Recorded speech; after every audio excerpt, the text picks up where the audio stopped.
할렐루야. 아멘.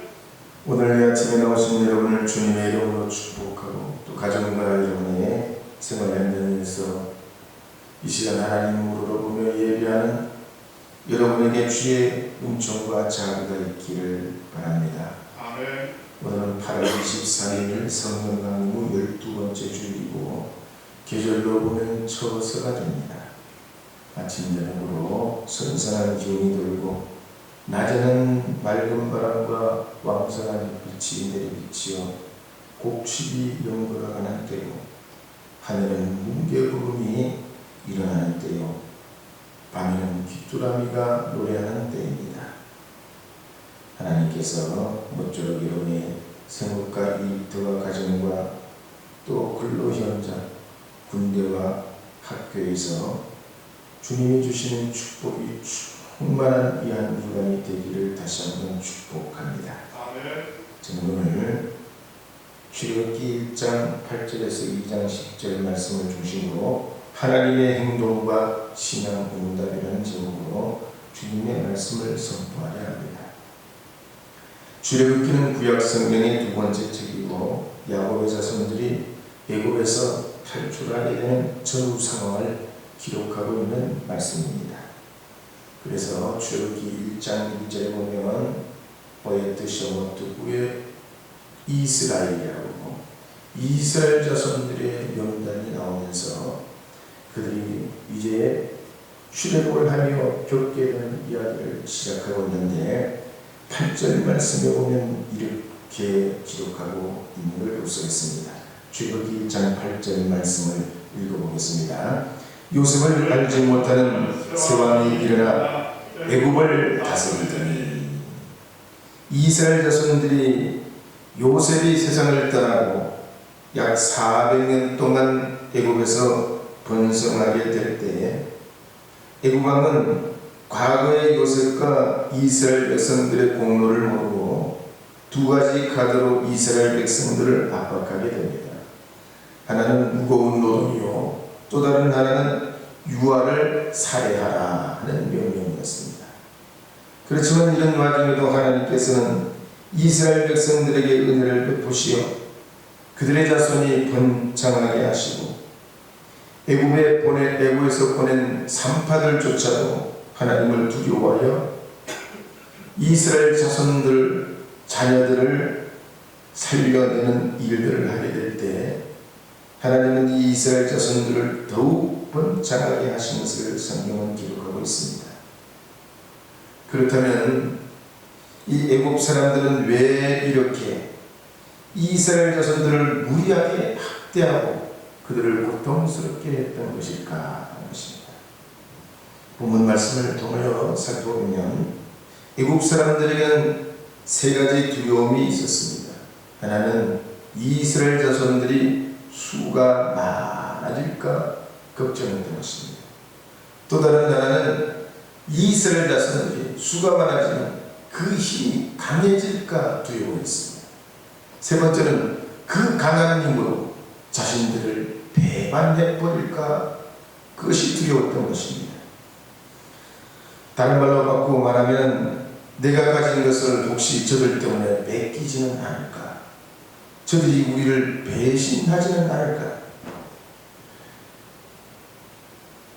우리의 개인의 상황과 별반 다를 바 없는 인생이 세상을 살아갈 때 걸머지게 되는 불안과 여전한 그 두려움이 애굽 사람들에게도 애굽 왕에게도 있었던 말입니다. 역사적인 사력을 보면 애굽 사람들은 정치, 사회, 경제적으로 노예로 사는 이스라엘 백성들보다 월등히 좋은 환경에서 살았습니다. 그럼에도 불구하고 그들은 이스라엘 자손들이 가진 그 불안과 염려보다 훨씬 더 높은 고도의 불안과 두려움을 씻어버릴 수가 없었고 시간이 가면 갈수록 불안해지고 초조해졌던 것입니다. 오늘 우리가 살아가는 세상도 그렇습니다. 내가 계속 이걸 유지할 수 있을까?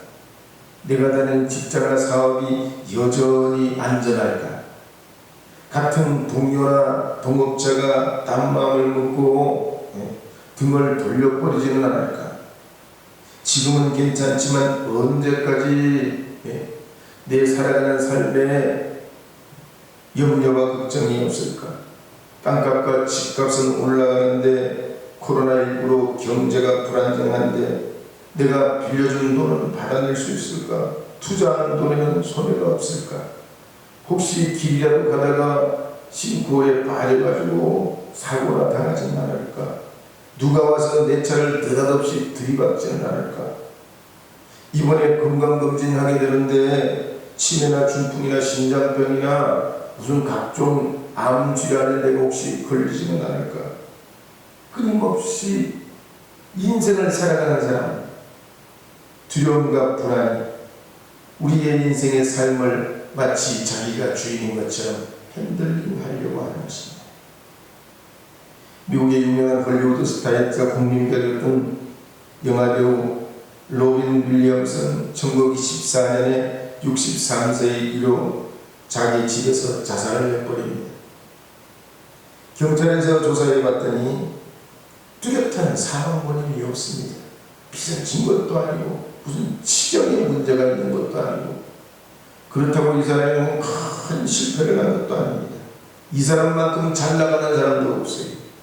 가령 로빈은 51년에 시카고에서 태어나서 뉴욕에 있는 가장 세계적인 공연예술학교인 줄리어드 스쿨 연기학교를 나왔습니다. 그리고 부모님으로부터 받은 선천적인 유머 감각이 있어가지고 영화배우로 대성을 합니다. 우리나라의 봉준호 감독이 기생충으로 받았던 골든글로브상을 이 사람은 단숨에 받았어요. 방탄소년단이 탈락했던 그래미상도 이 사람은 받았어요. 뿐만 아니에요. 영화배우들이 그렇게 받고 싶어하는 오스카상도 받았어요. 그랜드 슬램을 한 거예요. 그런데 불안한 것입니다. 모든 걸 갖추고 누리고 얻고 조건에 아무런 하자가 없음에도 불구하고 걱정이 없기 때문에 불안한 것입니다. 있어도 불안하고 없어도 불안한 것입니다. 코로나가 있기 때문에 불안한 것 같지만 코로나가 사라져도 우리 인생은 불안해서 헤어날 수가 없는 것입니다. 그래서 요즘 코로나 때문에 코로나 브레인이라는 불안병의 병명이 생겼습니다. 마스크를 껴도 안심이 안 돼서 더 두꺼운 마스크를 삽니다. 소독을 하고 또 소독을 해도 불안하니까 사람들이 있는 곳에 가지 못합니다. 혹시라도 이것이 더 연장이 되고 가을 겨울로 온다는데 그러면 어떡하나 비상식량의 위생용품까지 챙겨놔도 마음의 불안을 가지지 않는 것입니다. 이런 불안과 위험은 영어로 보면 anxiety disorder라고. 디스오더라는 말은 엉클어진 거예요. 엉망이 된 거예요. 이 불안 때문에 자기 자신에게 자꾸 잘못된 신호를 보내는 거예요. 자기 내적으로 이 현상에 대해서 자꾸 자기 자신이 정상적인 신호를 마음속에 보내는 게 아니라 잘못된 신호를 자기 마음속에 보내가지고 잠이 안 옵니다. 근육이 긴장이 되고 피로감이 생기고 설사가 나고 소화불량이 되고 초조한 마음에 가슴이 두근거리고 얼굴이 화끈거리게 심한 우울증에 자살까지도 하게 되는 것입니다. 그러니 일곱 사람들이 이스라엘 자손들보다 훨씬 좋은 환경과 거리를 누리면서도 집단 불안증에 빠져서 이스라엘 자손들이 이해할 수 없는 행동을 한 걸 보면 얼마든지 이해가 가능합니다. 특별히 우리나라 사람들은 전쟁을 겪고 많은 고통과 어려움을 겪었기 때문에 다른 민족들이 갖지 않은 불안증이 내재하고 있습니다. 멍석을 깔아놔도 놀 줄 모르는 민족이 우리나라, 우리 민족, 여러 민족 중에 대한민국 사람들. 다른 사람들이 눈치를 잔뜩 보고 다른 사람이 어떻게 하나 앞뒤를 살펴보면서 그 다음에야 마음이 놓이면 자기의 감정을 표출하는 것이 대한민국 사람이에요. 오늘 이 아침에 우리는 이와 같은 우리의 살아가는 삶에 과연 주님께서 출애굽의 이 이야기를 통해 뭐하라고 말씀하시는지, 어떻게 우리가 살아야 하는지, 주님의 음성을 듣고 깨닫고 주 앞에 나가는 주의 사람들이 되기를 축복합니다. 그렇다면 애국 사람들은 그렇다 치더라도 애국과 반대의 삶을 살았던 이스라엘 백성들은 어떻게 살았을까요? 그들에게는 두려움이 없었을까요? 성경을 보면 그렇지 않습니다. 요셉이 죽은 후에 세월이 지나게 될 때 이스라엘 자손들은 애국 사람들에게 이방인이라는 딱지가 붙어져서 낙인이 찍히고 불이익과 부당한 대우를 받으며 살게 됩니다. 날마다 그 이기기와 벽돌 묻기와 땅 파기와 바위 깨기와 모래 쌓기, 모래 나르기, 물 길러 오기, 땅 갈기, 씨 뿌리기, 잡초 뿌리기, 뚝 만들기, 수업하기, 벌레잡기, 농사짓기. 농사의 시작부터 추수까지 끝없는 노동과 고역에 시달렸습니다. 건축일로 하루도 쉴 틈 없이 기계처럼 마치 연장처럼 그들은 자신의 육체를 다 닳도록 때로는 안전사고를 당해 죽는 이도 다치는 이도 수없이 많았던 것입니다. 그렇지만 오늘 본문의 12절 20절 말씀에 보면 이렇게 기록하는 걸 볼 수가 있습니다.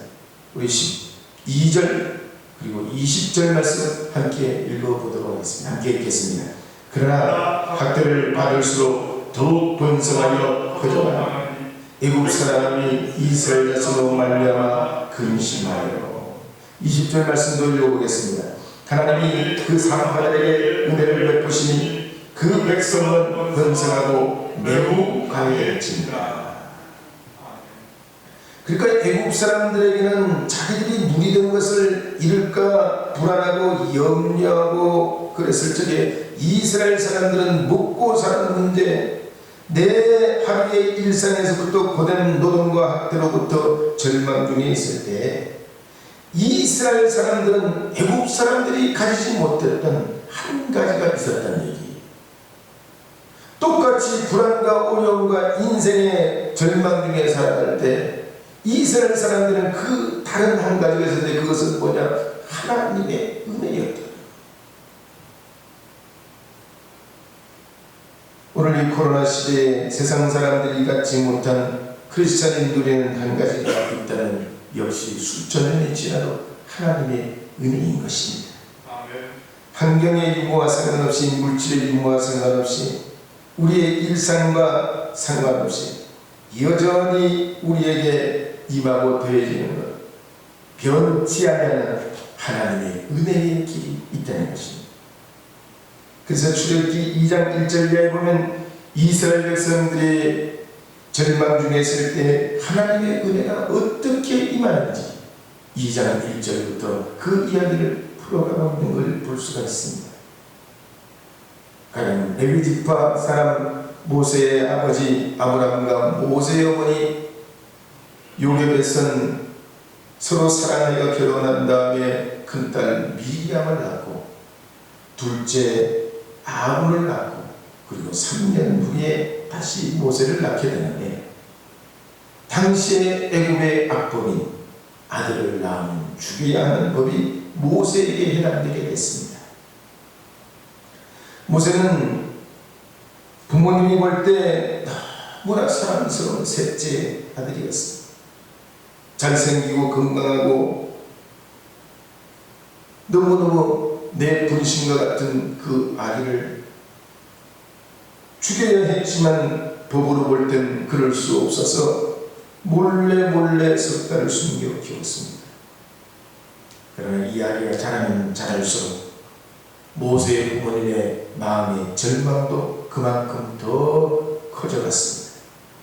답답하고 안타깝고 억울하기 그지없고 고민하다가 어쩔 도리가 없어 눈물을 머금고 고메라고 하는 파피루스 갈대 상자에 모세를 넣고 역청과 송진을 안팎으로 바른 다음에 나일강에 떠내려 보내게 됐습니다.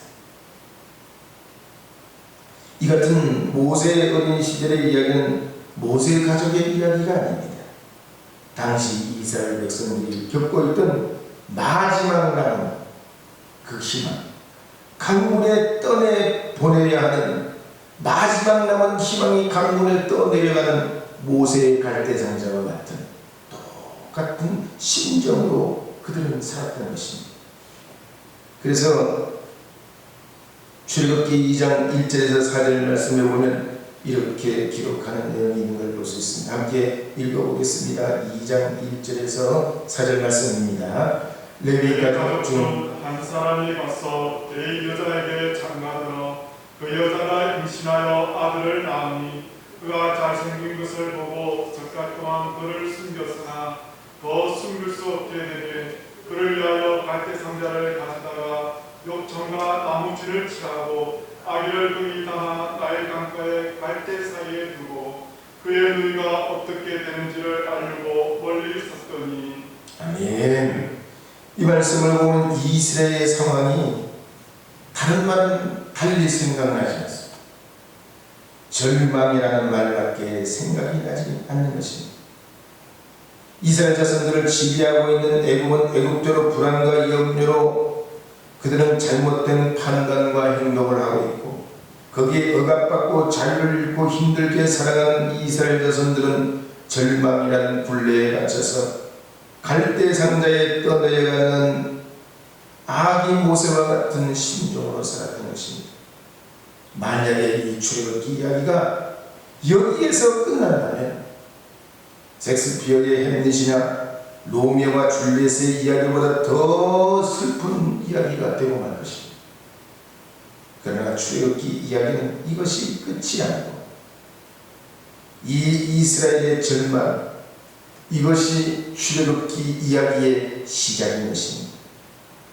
절망 끝자락에서 하나님이 그들을 구원해내시는 이야기가 바로 이 출애굽기의 시작의 이야기인 것입니다. 오늘 우리 시대에 여러 가지 혹독한 어려움과 시련 중에 살아가는 삶, 우리 이 출애굽기에 하나님의 위대한 구원 역사와 은혜가 우리에게 길이 있는 줄 믿고 주님 앞에 나갈 때 위대한 드라마가 우리에게도 시작되는 줄 믿으셔야 할 줄로 믿으시기 바랍니다. 아멘. 그래서 출애굽기 2장 4절에서 5절 말씀은 이제 하나님의 그 은혜의 길이 열려지게 되는 것을 이렇게 2장 4절 5절에 기록합니다. 한 번 더 읽어보면 4절 5절입니다. 그의 누이가 어떻게 되는지를 알려고 멀리 섰더니 아로의 딸이 목욕하러 나일강으로 내려오고 시녀들은 나일강가를 그릴 때 그가 갈대 사이의 상자를 보고 시녀를 보며 가져다가. 아멘. 바로의 딸이 왕이 되기 전에 이 바로의 딸은 역사적으로는 핫셉투스라고 하는 여왕입니다. 나중에 여왕이 되는 사람. 이 바로의 딸이 왕이 되기 전에 그날 날씨가 무지 덥습니다. 이집트라는 나라가 대개 날씨가 영상 40도가 넘어갑니다.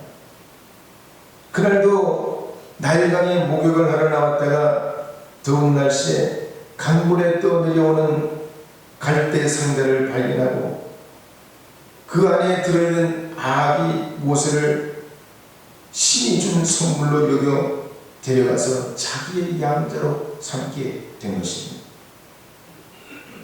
그리고 나중에 이 모세는 이스라엘 백성들을 끌어내어 출애굽시키는 하나님의 지팡이로 사용됩니다. 하나님의 구원의 역사가 얼마나 위대하고 놀랍게 나타나는지 강물을 끝자락에서 애굽의 공주의 손길에 와닿고 그 공주가 그 모세의 얼굴을 보자 측은하게 여기며 그를 자기의 양자로 삼는 것. 하나님은 참으로 여러 가지 방법과 지혜로 나라와 민족과 개인을 살려내시는 것을 볼 수가 있습니다. 미국의 레이크우드 교회 담임 목사 조엘 오스틴 목사님의 어머니가 갑자기 피부가 노래지고 몸이 좋지 않아서 병원에 가서 진찰을 받았습니다. 의사가 진단을 내렸는데 말기암이에요. 간암 말기암이에요. 몇 달, 몇 년이 아니라 앞으로 몇 주 후면 돌아가시게 됩니다. 그때 이 조엘 목사님 어머니는 의사의 말을 받아들일 수가 없었습니다. 나는 전능하신 하나님을 먼저 믿고 뿐만 아니라 내가 아직 나에게 주님께서 맡기신 사명이 있음을 그는 깨닫고 이 사명을 완수할 때까지 하나님이 내게 건강을 회복시켜 주시리라. 의사의 말과는 정반대로 소망을 가지고 하나님 앞에 그 절망 가운데 건강해지기로 주님 앞에 마음 먹고 성경 말씀 가운데 건강과 치유의 말씀을 하고 있는 30개에서 40개 정도 되는 성경 구절을 찾아냈습니다. 가령 이사야서 53장 5절 말씀 같은 그가 찔은 우리의 허물을 인하여 그가 상한 우리의 죄악을 인하여 그가 징계를 받음으로 우리가 평화를 누리고 그가 채찍에 맞음으로 우리가 나음을 입었도다. 또 시편 41편 3절 말씀 여호와께서 쇠약한 병상에서 저를 붙으시고 저의 병중에 그 자리를 다 고쳐 펴시나이다. 마가복음 16장 17절 18절 말씀 믿는 자에게는 이런 표적이 따르니 곧 저희가 내 이름으로 귀신을 쫓아내며 새 강을 말하며 뱀을 주며 무슨 독을 마실지라도 해를 받지 아니하며 병든 사람에게 손을 얹은 즉 나으리라. 시편 103편 2절 3절 말씀 내 영혼아 여호와를 송축하며 그 모든 은택을 잊지 말지어다. 저가 내 모든 죄악을 사하시며 내 모든 병을 고치시며 출애굽기 23장 25절 말씀 너희 하나님 여호와를 섬기라. 그리하면 여호와가 너희의 양식과 물의 복을 내리고 너희 중에 병을 제하리니. 마가복음 9장 23절 말씀 할 수 있거든이 무슨 말이냐 믿는 자에게는 능치 못함이 없느니라. 이런 치유와 병고침의 성경 구절을 30-40개 찾아가지고 계속 읽고 암송을 했던 거예요.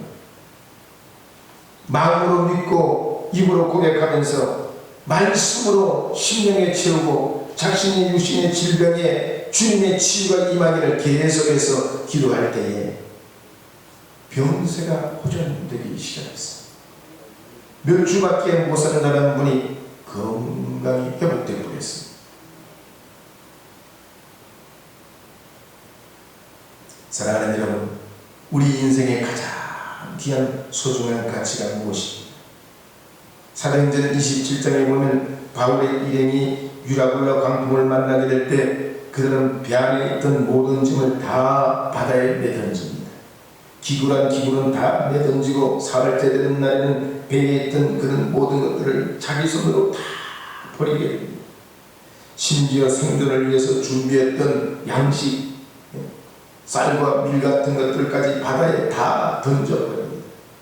왜 그렇습니까? 그 양식보다 더 중요한 거죠. 그러나 내가 먹을 양식보다 더 중요한 건 내 목숨입니다. 이 생명을 보존하기 위해서 모든 걸 다 버리게 됩니다. 이번에 남원, 구례, 곡성, 화계마을, 금산, 영동, 우주등지에 수해가 났어요. 엄청난 수해가 났어요. 사실은 우리가 여기에 총력을 기울여야 되는데 이번 주에 이런 일이 있지 않으면 저희도 교회 광고를 해가지고 직접 자원봉사는 못해도 진짜 어렵고 힘든 사람들 위해서 헌금이라도 좀 보내야 되겠다 그런 생각을 했었어요. 진짜 지금 집이 전부 다 물에 잠기고 농토를 완전히 물에 쓸려 내려가가지고 TV에 방영되는 내용을 보면 자기 사업을 완전히 망쳐버리고 재기의 어떤 의지를 다 잃어버린 사람들이 한둘이 아닙니다. 그런데 코로나로 지금 이게 다 덮어집니다.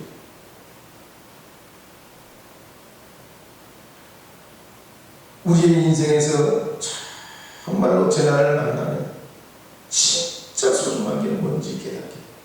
정말로 소중한 게 뭔지 알게 됩니다. 20세기에 미국의 사상가 네밀 고다드는 리액트라고 하는 책에서 말하기를 우리에게 닥친 상황과 현장에서 내가 어떻게 반응하느냐, 나에게 가장 중요한 일에 내가 어떻게 반응하느냐에 따라서 내 인생이 달라진다고 했어요. 오늘 우리가 분명한 것은 영적, 내적, 사회적, 국가적, 인류적 위기에 있는 것은 분명합니다. 이럴 때 우리가 과연 어떻게 해야 되겠습니까? 바울은 과거에 무지와 불신앙에 사로잡혀서 예수님을 사기꾼이라 여기고 신성 모독죄를 짓는 저 기독교인들을 이단자라고 정죄하고 예수님 믿는 사람을 추적해가지고 한 사람이라도 감옥에 가두려고 그들을 죽여야 한다고 성토를 하면서 자기의 인생을 던져 기독교인들을 박해하는 일에 앞장섰습니다. 그러나 그가 다메섹에 이르렀을 때 부활하신 예수님을 만나게 되고 강력한 빛 가운데 자신의 죄를 깨닫고 하나님의 음성을 듣게 될 때에 지난날을 회개하며 인생이 바뀌고 삶이 바뀐 다음에 그는 자신의 인생을 고쳐 살게 되었습니다. 에스라서에도 보면 에스라가 이스라엘의 지난날 조상들의 죄를 회개하며 자신의 얼굴이 낯이 뜨거워 하나님 앞에 기도할 수 없게 됨을 주님 앞에 부르짖어 통탄하는 것을 성경은 기록하고 있습니다. 예레미야 선지자도 하나님 앞에 불순종했던 지난날의 과거와 현재를 하나님 앞에 부끄러워하며 땅을 치며 눈물 지으며 하나님 앞에 기도하는 장면이 나옵니다. 오늘 이 시대에 온 인류와 교회와 나라와 민족과 사회가 위기를 당하는데 우리가 어떻게 반응해야 됩니까? 바울과 에스라와 예레미야와 에스겔 선지자 같은 사람들은 위기를 만날 때 하나님 앞에 엎드려 기도합니다. 주님 앞에 간절히 불쌍히 여겨달라고 주님께 소리쳐 간구하는 모습을 성경 곳곳에서 볼 수가 있습니다. 사무엘상에 보면 하나님께서는 사울을 왕으로 택하실 때에 그의 순수한 마음을 보고 택하십니다. 겸손하고 낮은 자의 모습을 보고 하나님은 이 사울왕을 택하십니다. 그런데 어느 날 이 사울왕이 어떻게 됩니까? 하나님 없이도 얼마든지 내 힘대로 살아가고 내 계획대로 인생과 미래를 건설할 수 있다고 그는 여기고 하나님의 말씀을 하찮게 여기며 주님이 말씀하신 기준을 따르지 않고 자기 생각과 자기의 마음을 따라 나라와 인생을 변경하게 됩니다. 결국 그는 하나님으로부터 부름받게 되고 다윗이 세운 왕으로 하나님 앞에 세움을 받게 되는 이야기를 성경은 우리에게 하고 있습니다. 오늘 우리에게 여러 가지 일들을 통하여 이 땅에 살아가는 삶에 하나님이 우리를 부르신 그 부름을 기억하면서 우리 인생과 삶에 다가오는 여러 가지 시련과 도전 앞에 하나님이 사랑으로 은혜의 길이 있는 줄 믿고 오직 하나님으로 사는 하나님의 사람이 되어서 주의 영광을 이 시대에 빛처럼 나타내는 주의 사람들이 다 되어야 할 줄로 믿습니다. 그런 일에 우리를 부르신 줄 믿고 이 부름에 응답하는 이 한 주간이 되기를 주의 이름으로 축복합니다. 함께 기도하도록 하겠습니다. 좋으신 하나님, 우리에게 자비와 은총을 베풀어 주셔서 하나님 앞에 예배하며 하나님의 은혜의 길을 간구하며 깨닫고 발견하고 나아가도록 성령님 우리를 도와주시오며 교회와 나라와 민족과 인류 위에 우리 가정과 개인 위에 주의 자비를 더하여 주시옵소서. 그 은혜로 사는 저희들 되게 하여 주시옵소서. 예수님의 이름으로 기도합니다. 아멘.